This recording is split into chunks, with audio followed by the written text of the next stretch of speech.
जानत रह संसार के जितना मेहरारू बाड़ी सब के लागेला न कि हम ही चलहाक बानी आ उ सब के लागेला कि हमर बियाह भइल तबे हमर मर्दा चलहाक भइल हमर घर वाला चलहाक भइल। मतलब उ इतना बेवकूफ समझेली सन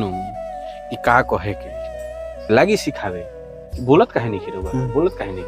हम ना बोले तो पट से घर में बोले लगी मर्द के माने मर्यादा खत्म हो जाता बोले से बाज नहीं खिसावत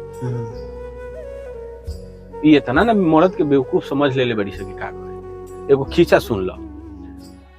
3 गो भाई रहलन छ आ तीनों भाई के बराबर बराबर जमीन लाग एक दिन कहती है कि तनी ले चली हमरा के तनी जहाँ जमीनवा के बखरा लागल ह ओ जे तनी हमरा के देखाई कहाँ लागल ह। अरे तो रुक जई है ये चारों तरफ गांव के लोग खड़ा बा कहाँ जीबे देखेला तनी बदबेरा होके देता जाए चलो हमरा के देखा है। तो 2 दिन के बाद जाती है देखते आही दादा हमनी के तो कम हो गल हम रउआ के कहनी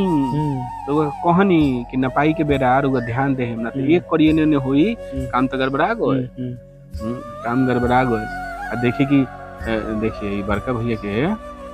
तनी सा बेसी लागता कुछ बेसी बा तो एक काम करी ना होखे हो जे ईंटवा गाड़ल बनू हिंगा में बढ़ा दे तनी मनी घुसका दी उखाड़ी उखाड़ी बन दे का करे आदमी वो मेहरारू के दबाव में छछरपन के चलते आदमी बढ़ा दे। 2 दिन बाद भैया बाहर से अइलन देखलन ईटा कुछ ना कहलन तो ई कहतिया का देख लेनी उनकर बेसी ना रहे तो एहिंगा चुप बारन बोलतन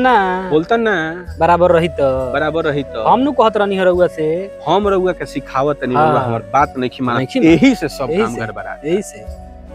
अब हम करी तो करी का लेकिन बड़ भाई हुए मन को चोट के रहल के हमार होके चाहे छोट भाई के होके भाईये के नु बा। अरे माने हिस्सा के का थी बात बाटे माने हम लेनी चाहे उड़ी लग बतवा बराबरे भाईये नु हटे लेकिन ओकोनी के समझ में ई बात नहीं खेनु आवे।